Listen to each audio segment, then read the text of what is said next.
For LBC, I'm Charlotte Morgan. This is LBC from Global, leading Britain's conversation. Cross Question with Iain Dale. Hello, very good evening. It's 8:01 on LBC. Welcome to Wednesday's Cross Question. With me in the studio, to my right, Caroline Pidgeon, leader of the Liberal Democrats on the London Assembly. We have Keith Prince, Conservative member of the London Assembly. That's 4 London Assembly members in 2 days on Cross Question. People are going to think that we should be having people from Manchester. You wait all year for one, then 4 come along all at once. Exactly.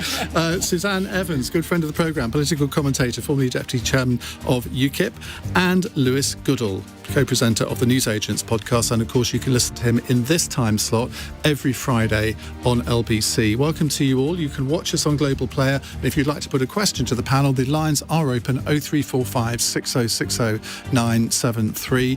You can text 84850, or you can tell Alexa to send a comment to LBC and submit your question that way. 0345 6060 973. Tweet at LBC. Text 84850. Cross Question with Iain Dale. This is LBC. Well, let's go to our first question. It's the kind of question I absolutely love. James is in Ayrshire. Hello, James. Hello, Iain. It's really nice to speak to you again, and Happy New Year to you. Happy New Year to you. Happy to you. My question is this. What is the highest formal qualification that your panel hold in mathematics? And do they feel that, depending on their answer, their lack of expertise in mathematics is in some way impinged on their future careers? Interesting. Caroline Pidgeon. I actually have an A-level in pure mathematics. Do you? And I did it in my first year of university as well. But I have to say it's probably had little help with my career. And I would say that when you get to A-level and beyond, hardly any numbers feature. It's all algebra and letters. So really of little use to everyday life. But it is important that we do make sure young people are able to do maths properly, and actually investing and catching up all those children who lost out in the lockdown is really important. What about the idea that Rishi Sunak's come up with today to make everybody do maths up to the age of 18?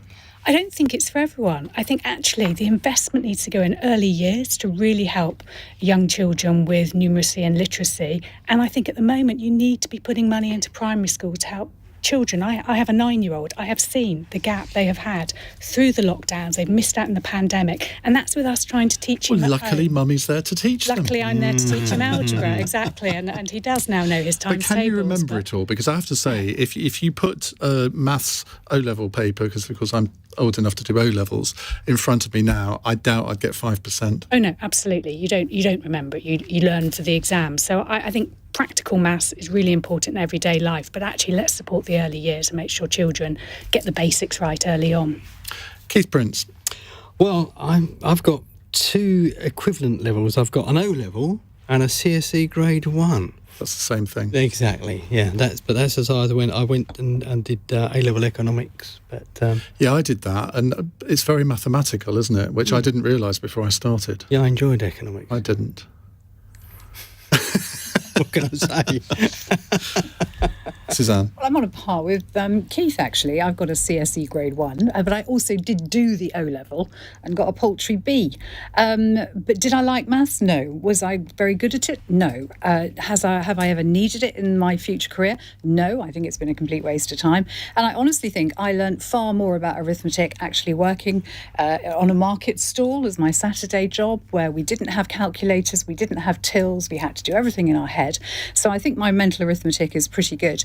But algebra, calculus, logarithms, what is the point? Really, what is the point? I mean, Pythagoras' theorem, it might come up in a quiz show in a pub one day, but otherwise I don't think I learned a thing, really. I don't think it's any use at all. Now, Lewis, I know, because I've interviewed you for my All Talk podcast, that you did not do mathematics at university. Did that come up?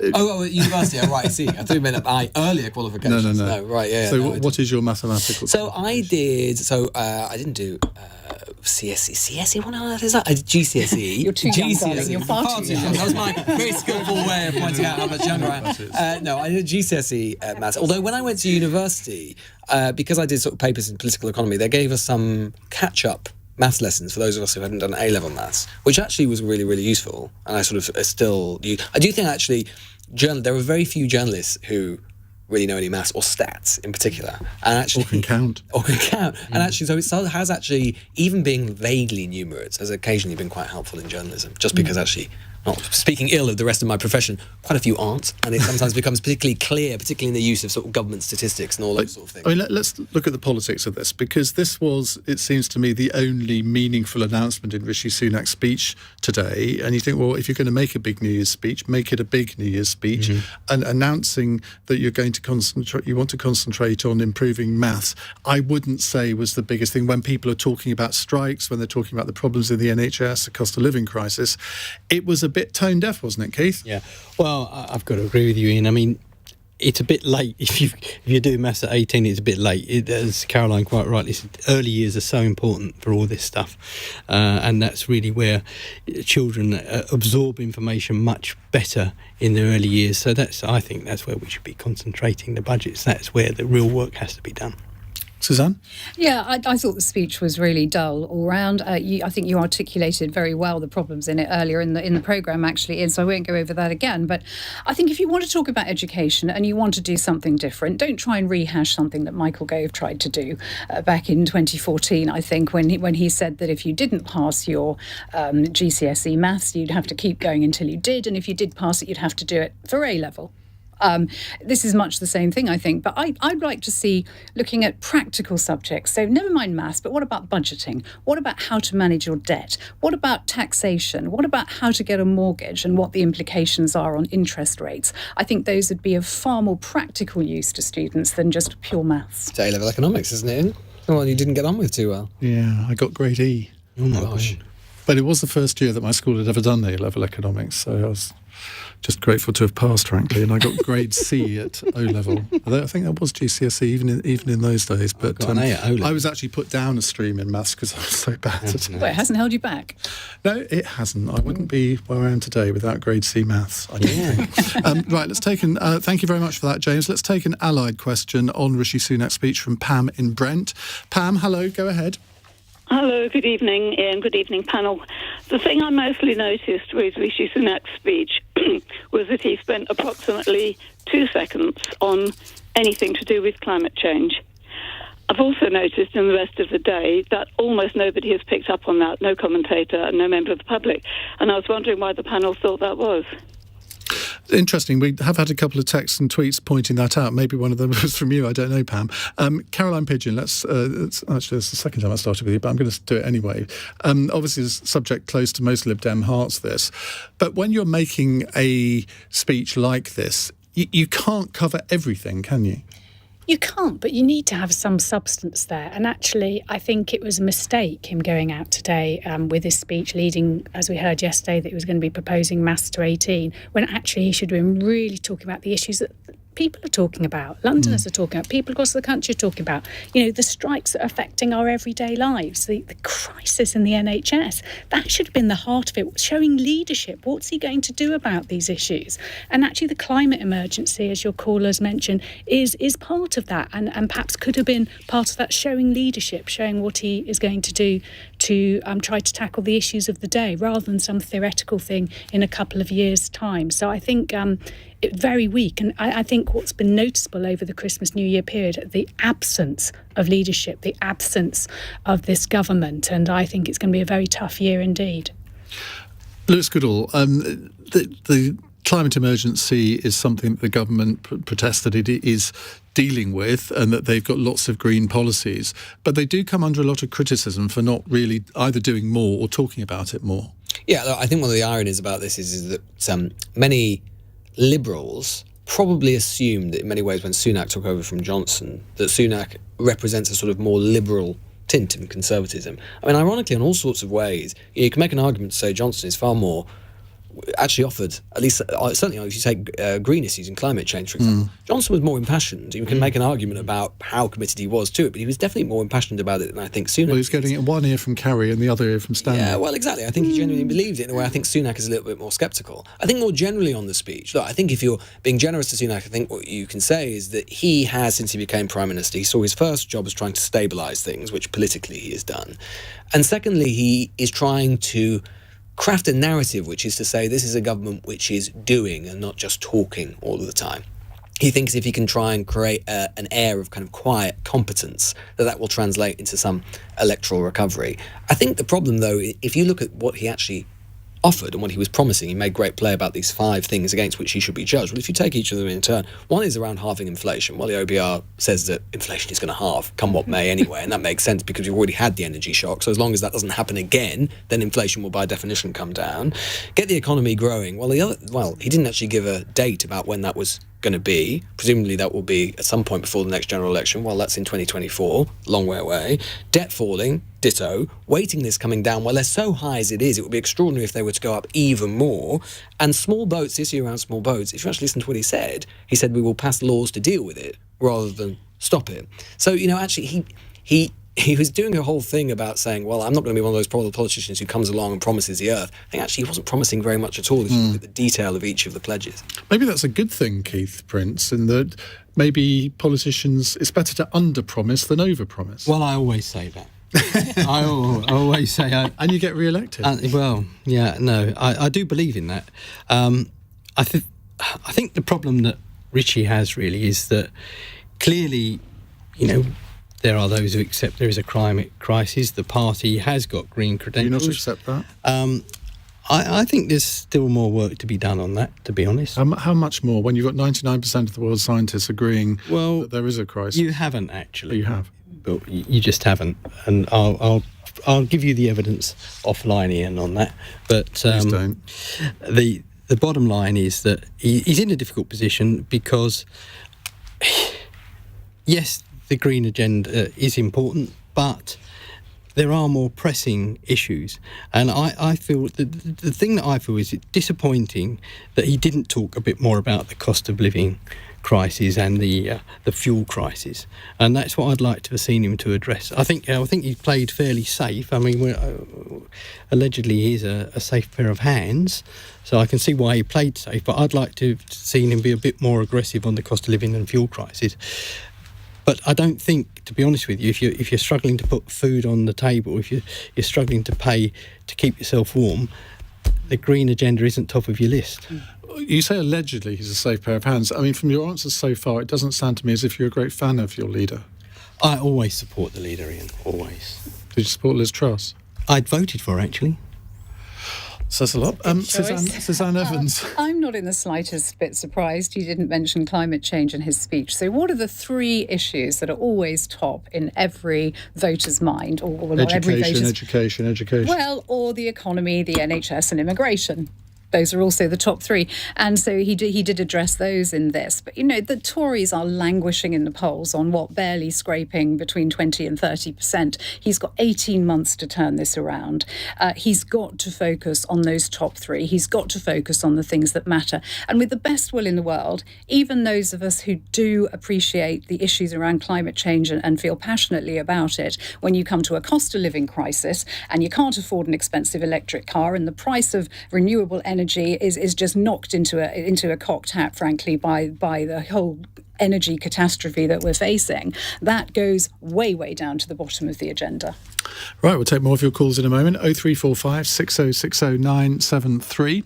Kenny says, Rishi spends 2 seconds on climate change, but he spent less than that on Brexit. Why is that? The address you need is james.o'brien@lbc.co.uk. It's 8:15.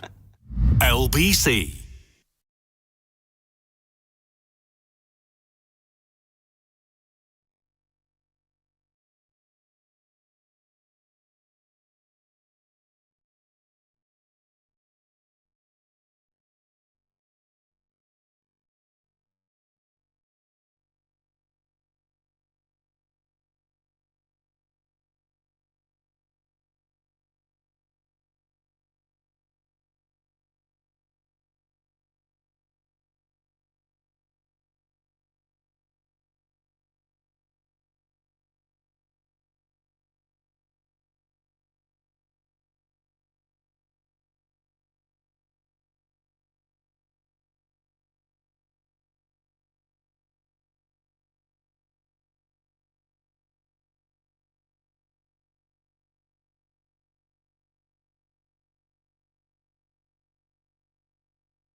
Cross Question with Iain Dale on LBC.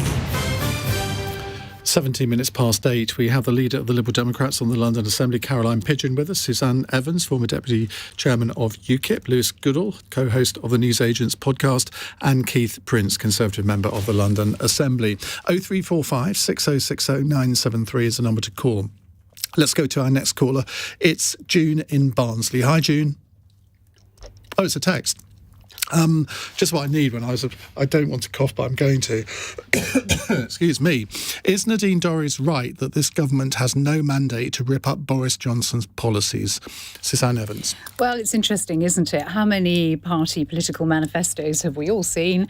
And then the party that's written it gets into government and it doesn't usually happen, or it gets put on kicked into the long grass.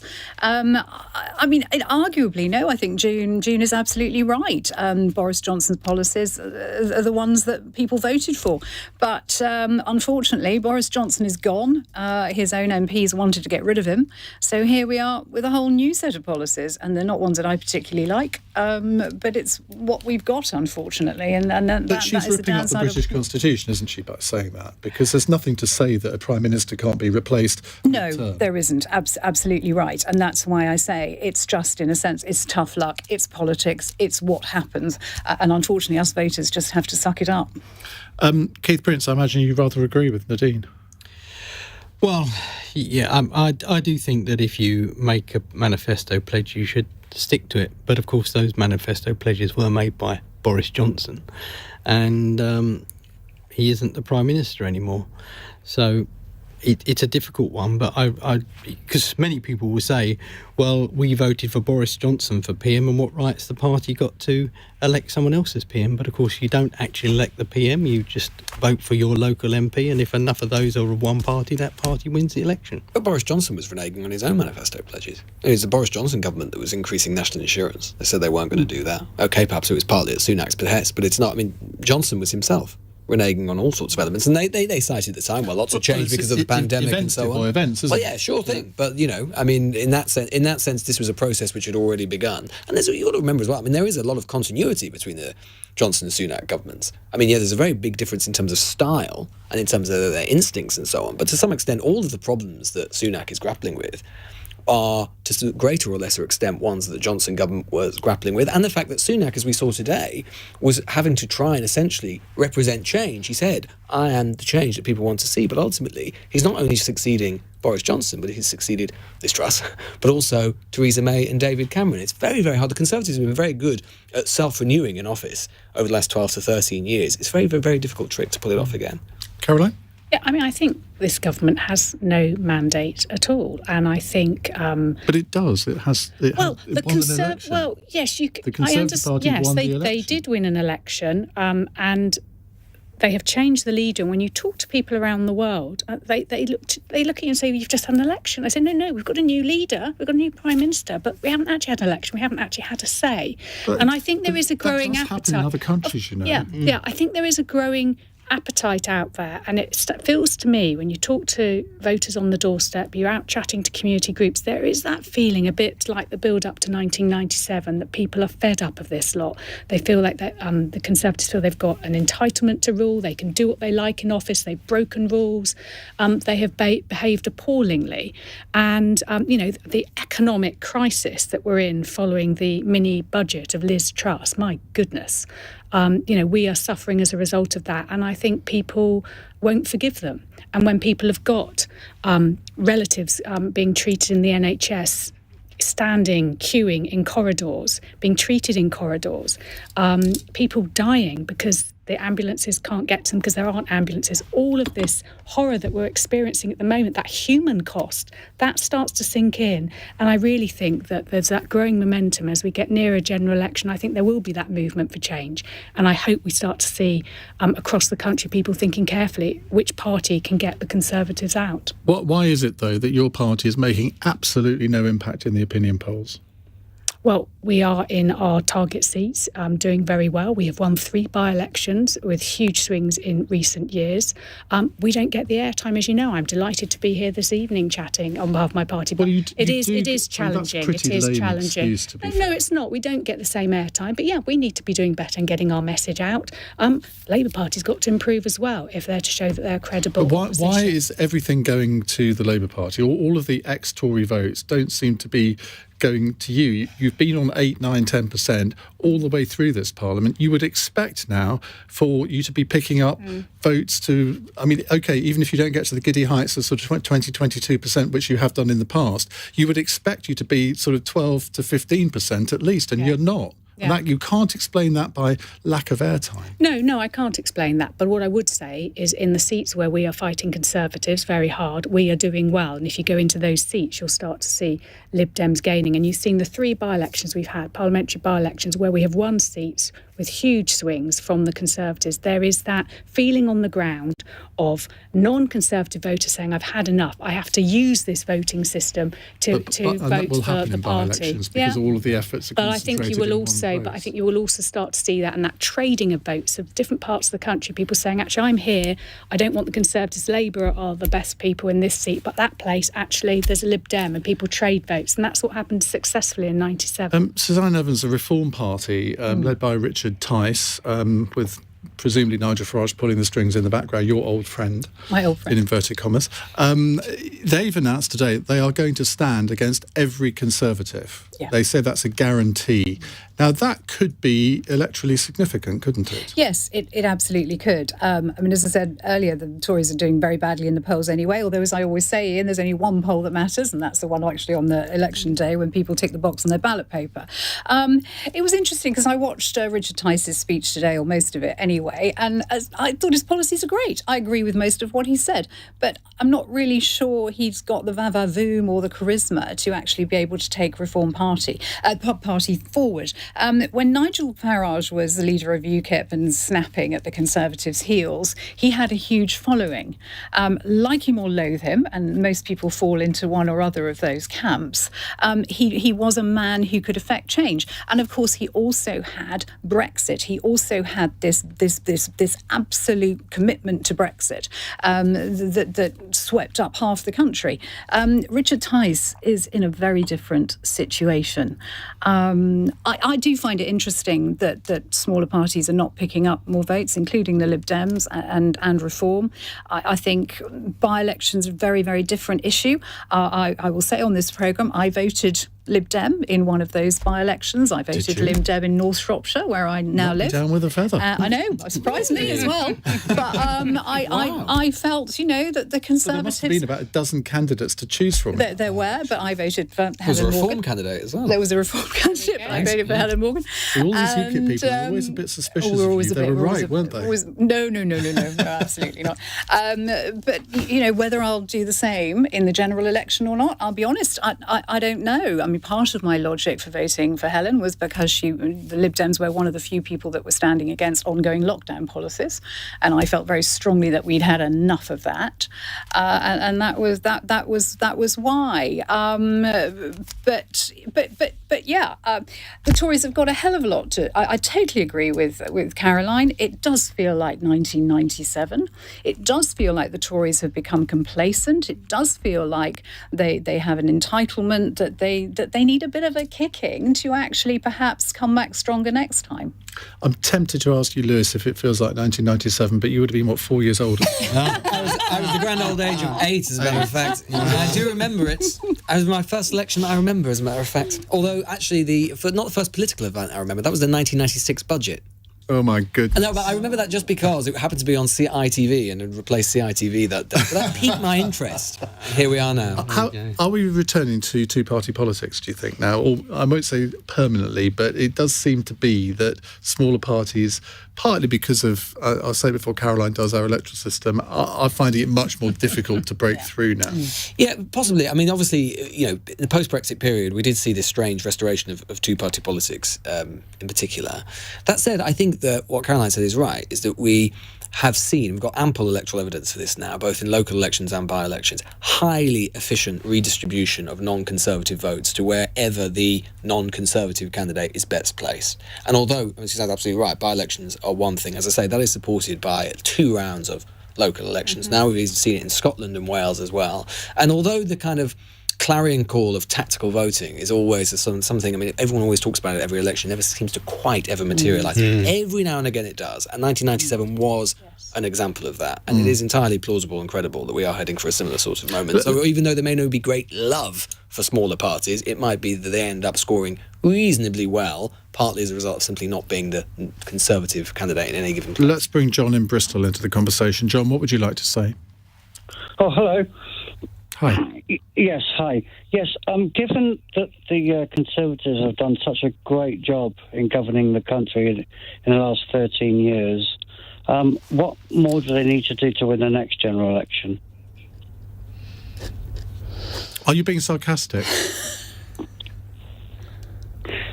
I don't know, Ian. I mean... Do you think they've done a good job in the last 13 years, John? We weren't sure whether you were meaning that accurately or whether you were being sarcastic. No, my question is to you. Yeah. Okay. He asked the questions, not you. That's true. Go on then, Suzanne. What do they need to do? Well, I think first and foremost, they actually need to stop the boats coming.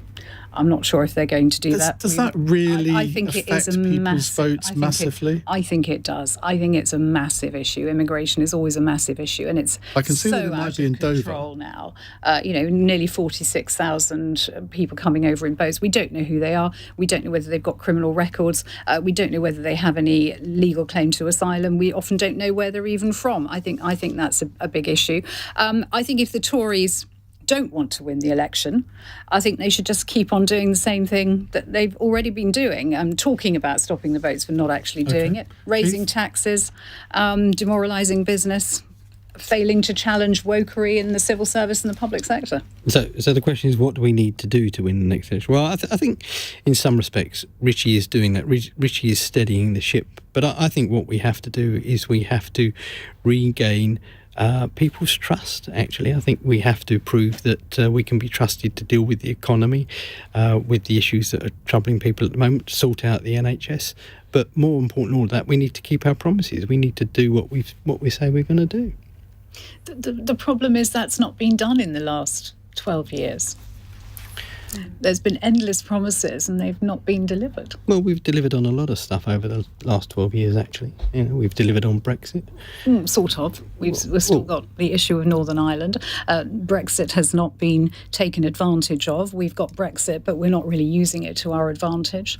Caroline? There's talk now because there isn't much advantage, quite frankly, about Brexit. Disagree on that. But, I'm sure we will. But I think that there's a real challenge that everyone is feeling it in their pockets, unless they can start to feel that actually, they've got more money in their pocket, they've got more money to spend on their family, that they feel their quality of life is better, which is not going to happen within that period of time. So I think that they, are in a very difficult position.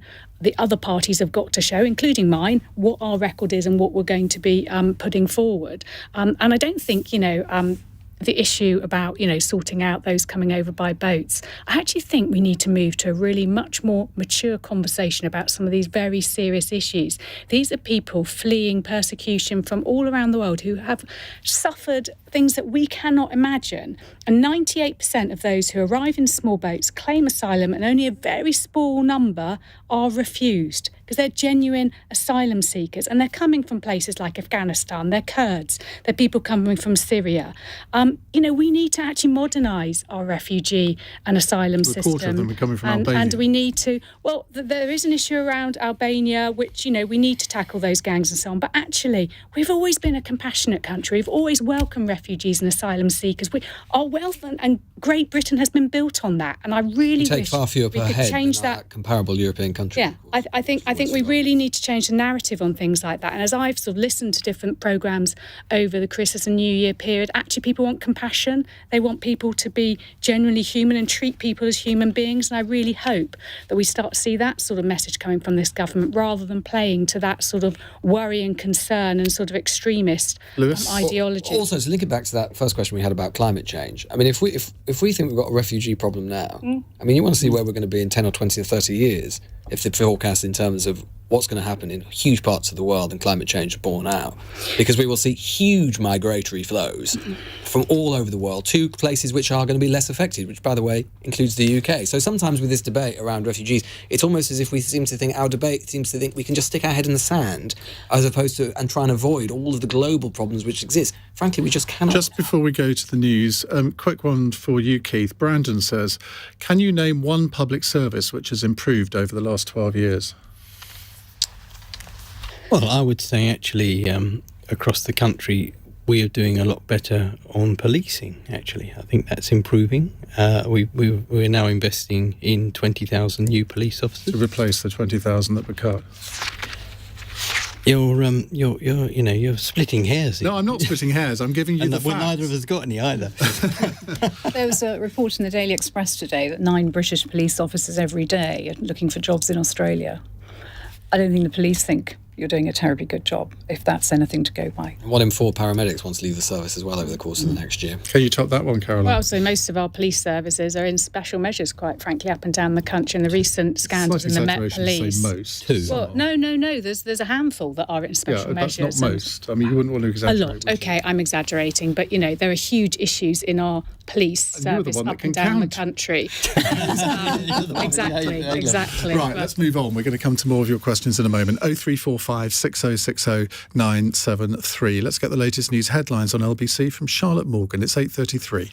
The Prime Minister says he wants to be judged on his 5 priorities for 2023, which include cutting NHS waiting lists. Rishi Sunak says the government is trying to speed up discharging people from hospital to ease the pressure on urgent care. The Chancellor has announced the government will scale back subsidies for firms' soaring energy costs beyond March. Jeremy Hunt has told business leaders it's unsustainably expensive, and ministers claim the help was only supposed to be there for 6 months. And Crystal Palace chairman Steve Parish has said David Gold was a gentleman who knew how to win with grace and lose with dignity. The West Ham co-chairman has died at the age of 86. LBC weather, mainly dry with the odd shower in the north, an overnight low of -1. This is LBC.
Leading Britain's conversation. Cross Question with Iain Dale. Tweet at LBC.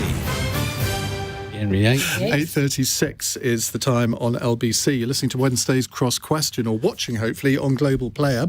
Caroline Pidgeon is with us, leader of the Liberal Democrats in the London Assembly. She's the one that can count. Suzanne Evans. I'm not saying you can't count, Suzanne, but grade B at O-level indicates that you might not do.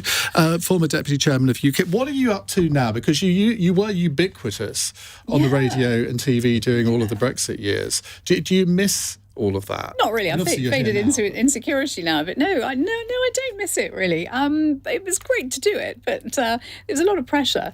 I'm director of a public affairs consultancy now, and I'm converting a Grade 2 listed barn in Shropshire, which is keeping me extremely busy and taking every little bit of last cash I've got. I'm sure it does.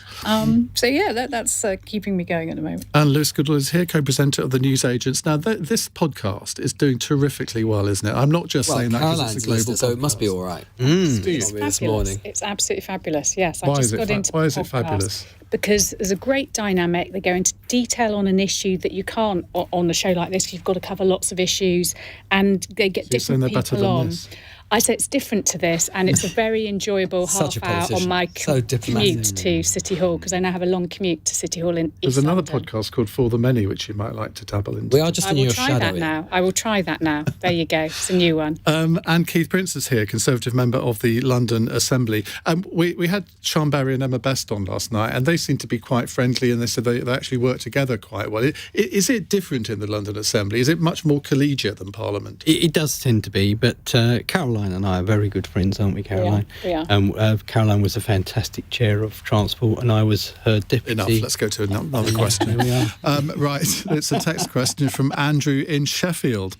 It looks like Rishi Sunak doesn't give a fig, yes, that's fig, about parents. He's binned Liz Truss's plans to make childcare more affordable. Why? Lewis? Well, I think this goes back to a little bit around what we saw with Channel 4 today. I'm not just mentioning because it was my story. We've already discussed it. But it was his. Look, I think that this is a certain element of number 10, seeing controversial issues coming down the line and trying to just remove them before we get to the general election, which of course is now going to be next year. The Channel 4 issue was going to be controversial because they probably didn't have the votes in Parliament. The childcare issue is going to be controversial because the Liz Truss plan involved changing the ratios over which how many childcare providers you could have per child, and that was going to be controversial. I think, though, on the childcare point, it is a shame.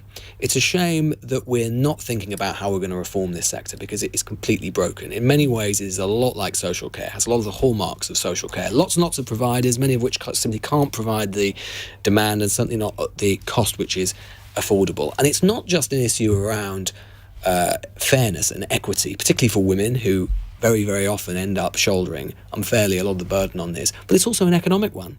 We have a huge productivity problem in this country, a productivity crisis and a growth crisis. One of the inhibitors on that is around childcare. Any person who runs a business right now knows that their business becomes less efficient, has less output, often because the individuals or the parents who work for them are often juggling work and childcare. Norway, which is a country which has basically a universal, very inexpensive childcare system, actually found the Norwegian government found recently, commissioned a survey which showed that the free universal access that they have to childcare has been equivalent in the extra output Norway has enjoyed to its oil reserves. Now, that is absolutely extraordinary, because you get more women in the workforce, you get more parents and more businesses able to run their businesses more efficiently. So this is actually potentially a policy, well, it would be a policy, which many economists would say would pay for itself. It's definitely an area of policy and an area around government service which we need more debate on. Maybe he's just discovered there the Lib Dem policy for the next election. Well, when I ran for Mayor of London back in 2016, one of the glory days, but one of the things I ran on specifically was around the cost of childcare in London, which is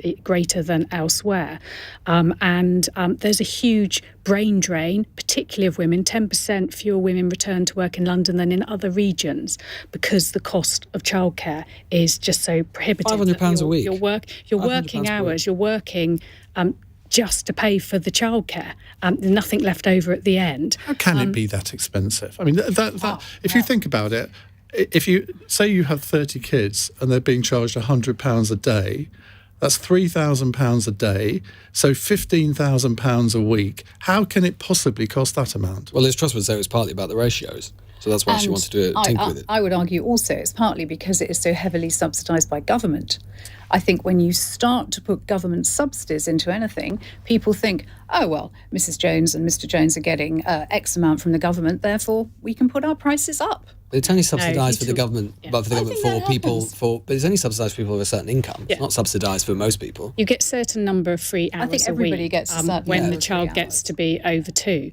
But if you talk to any provider of childcare, nurseries, you talk to them, they are struggling to make ends meet with all the overheads they have, actually. When you talk to them, and I know some very well, they can just about make ends meet. You've got staff who, most of them are on the minimum wage. It's very hard to keep staff, retain them. If you've got sick leave and so on, there's lots to cover. It's not huge number of vacancies. It's not an industry where you make a huge amount of money. And actually, what you need to be doing is investing in that £500 workforce. a week per child, and you're paying minimum wage. There's something wrong there somewhere. Well, I can assure you, I don't know the absolute detail on it, but when you talk to people who run nurseries, I mean, that they aren't making huge money at all. I have to say, I know some people that run nurseries, and they're making an extraordinary Well, there you go. But I have to say, having had a child go through nursery, and it is crippling. It is absolutely crippling.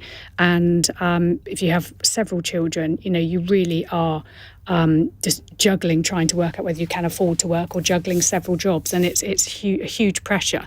The idea that Liz Truss's plan, she didn't really have a plan. It was just an embryonic idea that she would like to do something about staff ratios. That was kind of as far as the detail, as much as I could see. So I think, it's not that they've broken that. They just have decided not to pursue this little idea that Liz had at some point. Keith? Well, I mean, the government do give 15 free hours for the over 2s. I think there's certain circumstances they can double that. But funnily enough, somebody I know very well was actually trying to place a few children in. She works for a refuge and trying to place a few children into nurseries, and the nurseries were saying, oh well, yes, we can give you the 15 free hours, but you have to pay extra on top. And they said, oh well, we feed them, we do this, and they want maybe as much as £11 extra per day, and for the women in the refuge, they can't afford that, so something needs to be done, clearly. Yeah. You busy, Ian? I was just, my phone's on silent and it suddenly sprung to life, so apologies for that. Happened to me. Thanks for pointing that out. That's all right. Anytime. Anything for a fellow LBC presenter. Okay, well, let's come to you on this. What would your solution be to this then, Lewis? I would need massive... Well, the government should fund a universal service, as other European countries do. Norway does it. Sweden. In Norway, you pay £200 a month maximum per child. And as I say, it is a policy that over the long term will pay for itself, because it makes the economy more efficient, more productive. At the moment, there are lots of votes in this, aren't there? 100%. I do not understand right now. I think this is a huge gaping space at the centre of British politics that is just waiting for a political party to come along and occupy. There you are, Caroline. There you go. Well, I'm sure my party will be listening to this. But no, actually, we do need to invest in early years. And it's so critical. We talked about maths earlier. Actually, if you don't get the numeracy and literacy right from that early 100%, stage, 100%. children slip back. And you see that in other European countries, that they really have. Right, we've got lots of questions stacking up here, some really good ones. So we'll come to those in just a moment. You're listening to LBC. It's 8:45.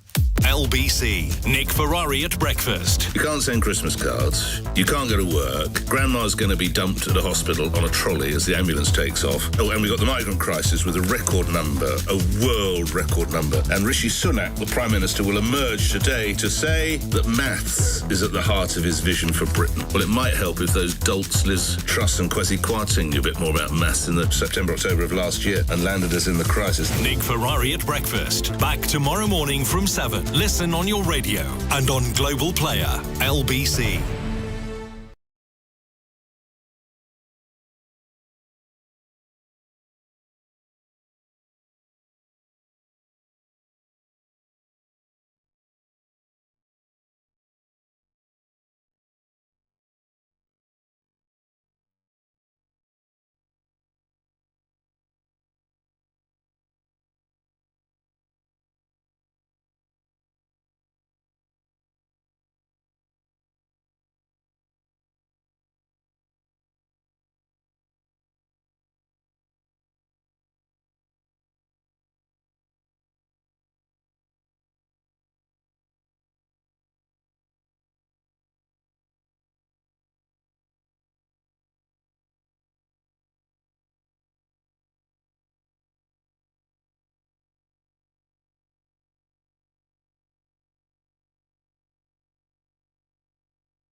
Cross Question with Iain Dale on LBC.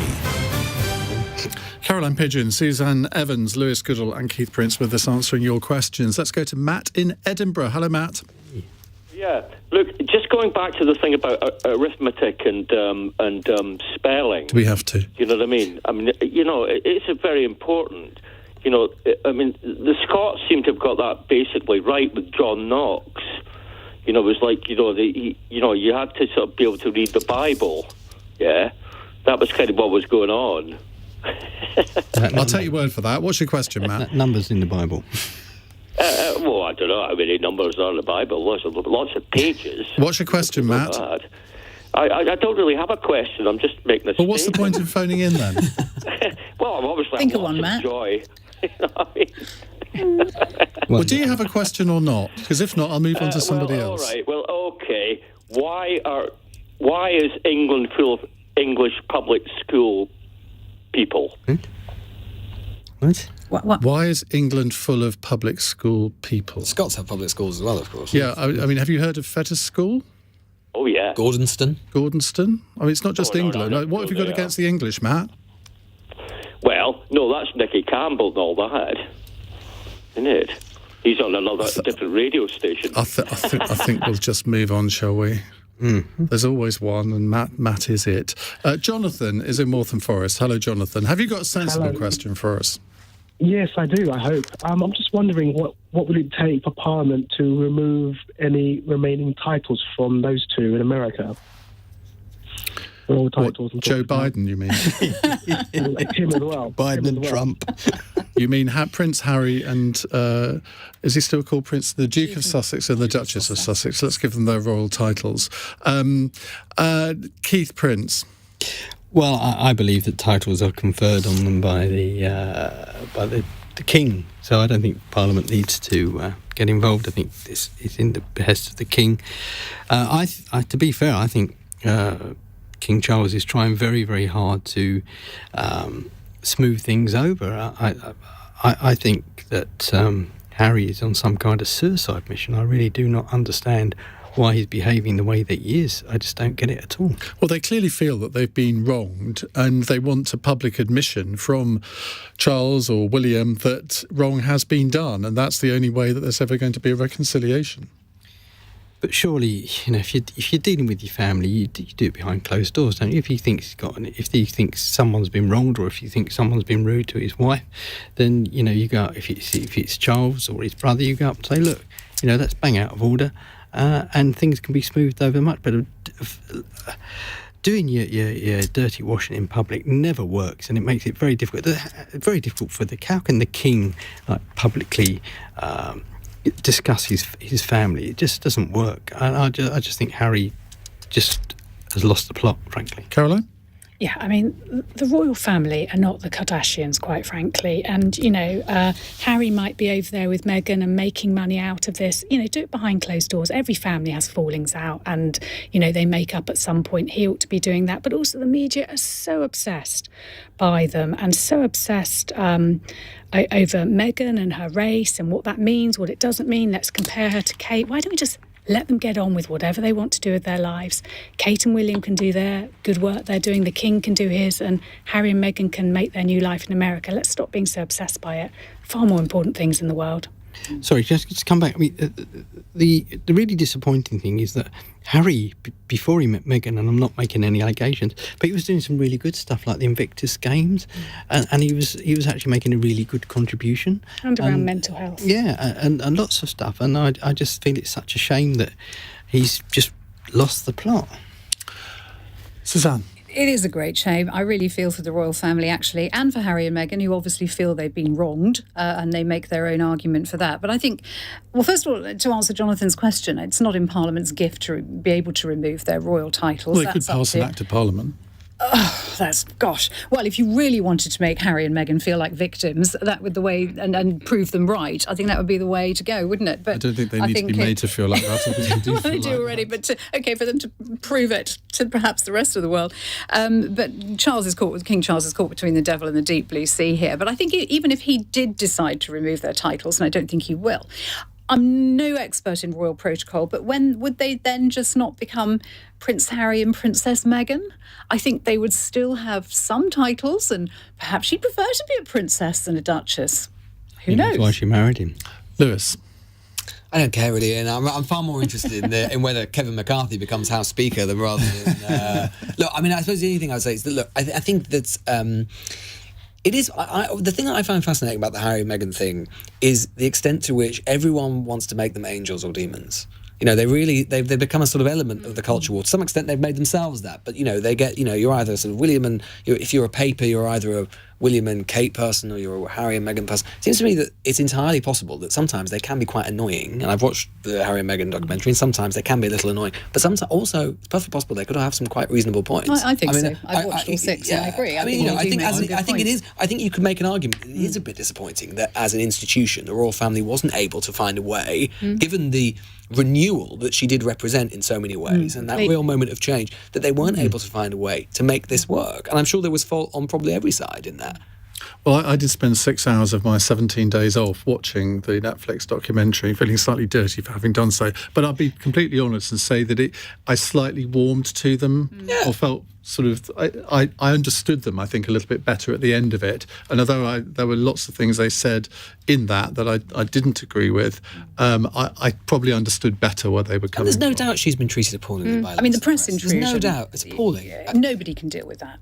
No. However tough and emotionally resilient you are, that is impossible to deal with. And I have every sympathy for them on that. But, you know, I'm sorry, trying to make out that we're all a racist country, no, so wrong. But there have been racist tropes deployed against her at times by certain elements of the press. I think there's a reason. I'm not saying that she is without... I mean, I don't care really about her in so many ways, but I think there's no doubt that in so many ways, Markle, Duchess of Sussex, you know, she ticked three of the big boxes, right, that sometimes can really put you in a bad place with elements of the British media. You know, she's a woman, she's a mixed-race woman, and she's a working-class woman. And some of the stuff like Straight Outta Compton and all that, I mean, it was outrageous. I mean, particularly when you compare the way that she'd been treated with... It was one comment in one newspaper. I think on the whole, she was very much welcomed into the royal family and by the British public. I think both things can be true, right? There were elements where she was welcomed, and then there were elements that were always going to be... There was a turn, and, you know, events have gone in the way they have. And I think that as that documentary actually did show, again, they could be a bit annoying in the way they present themselves sometimes, but it was quite compelling in some of the way that they presented the evidence in terms of how they were treated by the media. That's a separate question in terms of what the King should do, of course. Right, final text question from Claire in Luton. Was the government's threat to privatise Channel 4 designed to stop it speaking truth to power? Suzanne? I don't think Channel 4 would be my choice of speaking truth to power or to anyone where else, to be honest. I think we live in a multimedia age where I think actually public funding of broadcasters, it's probably time to bring that to an end.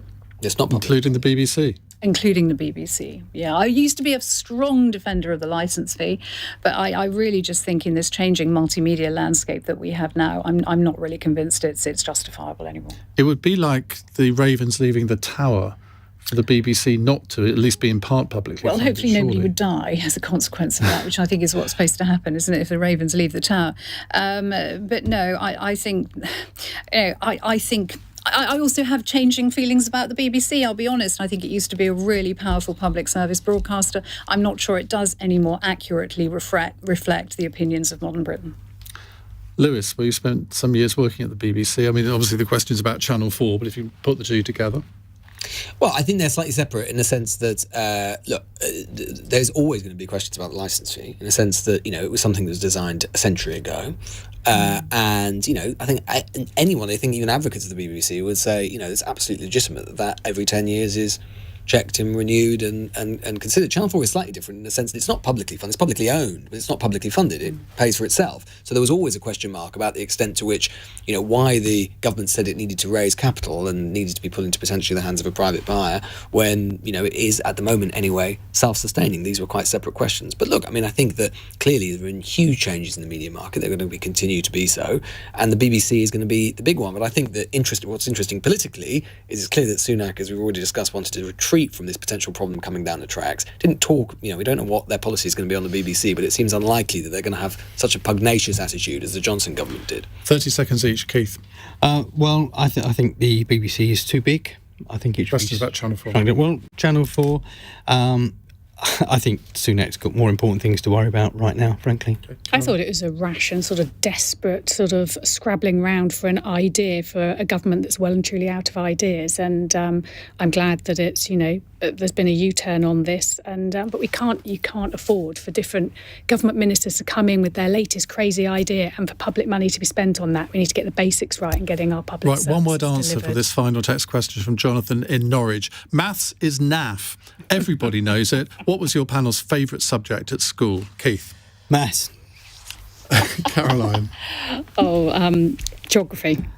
Suzanne? Religious studies. Really? And I did it for my degree. I find it fascinating why people become religious, why they stay religious, how it works, the sociology, philosophy of it. Brilliant. Exciting. History. History in German, I would say. Thank you very much indeed to my panel. We'll have another one up for you tomorrow tomorrow's Thursday. We don't have a panel on Thursdays, do we? But we will do next Monday. Coming up in a moment, we're going to return to the subject of maths. Should everyone learn maths up to the age of 18? That's a question I want to put to you. It is the case in many European countries that people do study maths until 18, but I wonder whether it would be right here. That's what Rishi Sunak is saying today in his so-called landmark speech, which we talked about in the 7 o'clock hour. What would the advantages be? I have to say that it would have given me absolutely no advantage to spend an extra 2 years studying maths, but maybe you disagree. Love to hear from maths teachers as well. 0345 6060 973.